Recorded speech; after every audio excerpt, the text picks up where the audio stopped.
Hoje gostaria de falar sobre a psicanálise e a evolução das ciências.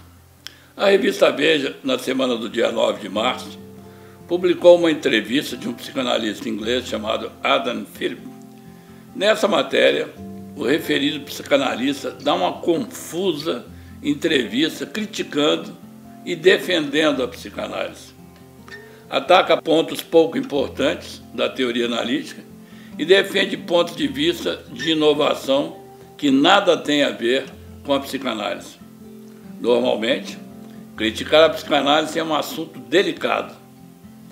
O autor coloca pertinentemente: a psicanálise tornou-se um culto misterioso, entendido e dominado apenas pelos iniciados, ou seja, os membros da sociedade psicanalítica. Pessoalmente, defendo que o comportamento desses iniciados é semelhante ao de religiosos fundamentalistas, pois o mestre Freud não pode ser criticado ou modificado em algum dos seus pontos, são considerados dogmas pelos psicanalistas. Isso é quase considerado como uma heresia. Qualquer pessoa que ousar criticar a psicanálise será considerada incompetente, não conhecedora da teoria ou como neurótico. Normalmente, fundamentalistas são agressivos com seus críticos e, por isso, se aplicam a defender suas ideias a qualquer preço e os que impedem de evoluir suas ideias. Os textos básicos de Freud foram escritos há mais de 100 anos. Nesse período, mudaram todas as concepções das ciências físicas, biológicas e sociais. Somente a psicanálise permanece refratária às mudanças científicas.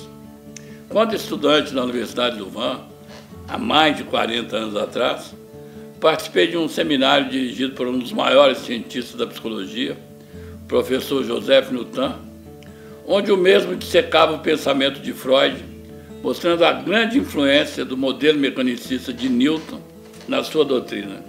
Conceitos de energia, de equilíbrio, de determinismo, de normalidade e outros marcam profundamente o pensamento freudiano. Por exemplo, a neurose seria vista como uma contenção da energia que provocaria os distúrbios chamados de conversão, que seria a explicação básica dos estudiosos dos estudos sobre a histeria. Energia contida se transformaria em distúrbios somáticos.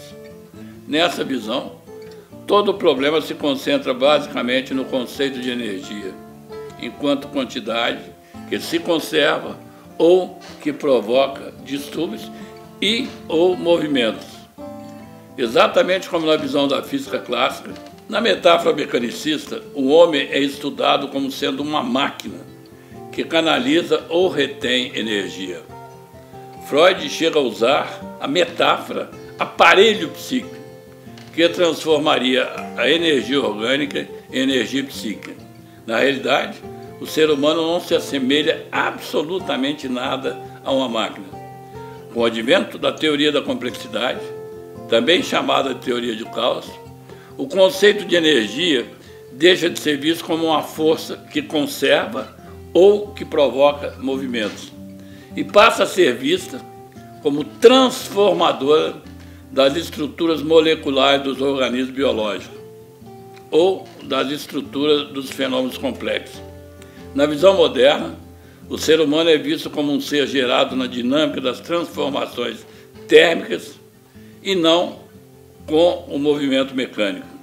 Nesse sentido, tenho defendido que as emoções não são forças gerando movimento ou contrações de movimentos, e sim são reações térmicas que transformam as estruturas moleculares dos organismos biológicos.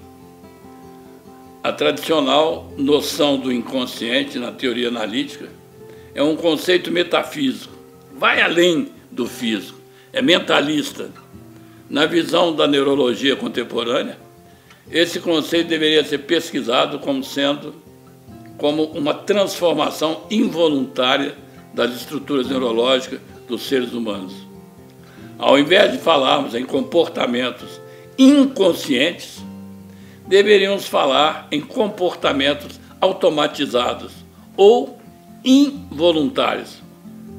O fato de certos comportamentos não terem o controle da racionalidade não significa que sejam inconscientes no sentido metafísico, e sim comportamentos automáticos gerados por estruturas neurológicas organizadas ao longo e independente da nossa consciência racional. O fato de certos comportamentos não terem o controle da racionalidade não significa que sejam inconscientes no sentido metafísico, e sim comportamentos automáticos gerados por estruturas neurológicas organizadas ao longo do tempo, independente da nossa consciência racional. Colocado dessa maneira, deveremos reestudar os processos terapêuticos.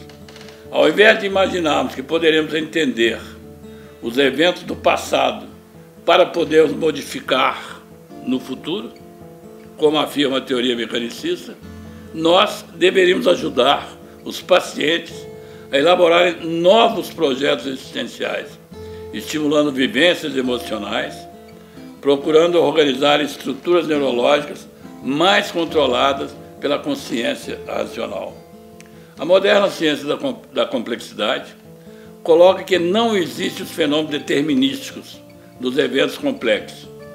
Se admitirmos que o ser humano se comporta como um evento complexo, deveremos mudar os nossos raciocínios mecanicistas.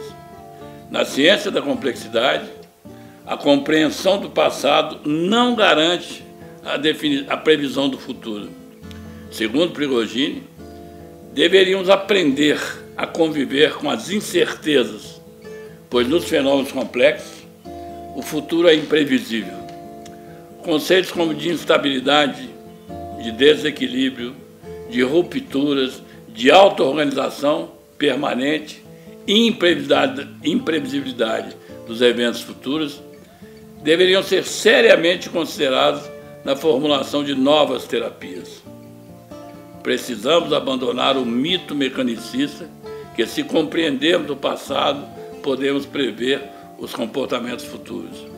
Na realidade, o que deveríamos fazer é ajudar os pacientes a planejarem seus projetos existenciais e provocar organizações de novas estruturas neurológicas que deverão dar sustentação a novos comportamentos ou hábitos do dia a dia.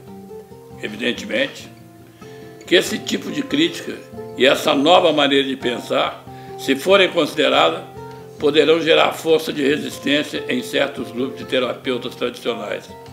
Mas é preciso ter a coragem, como a criança na fábula dos espertalhões, que idealizaram uma roupa para o rei.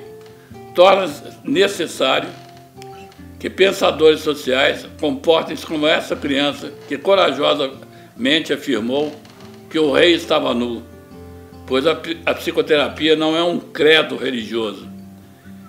E precisamos adaptar os tradicionais processos terapêuticos às profundas mudanças dos conceitos básicos das ciências contemporâneas, sob pena de perdermos o tempo da história. Se você gostou dessas nossas ideias, por favor, inscreva-se em nossos canais. Até breve, muito obrigado.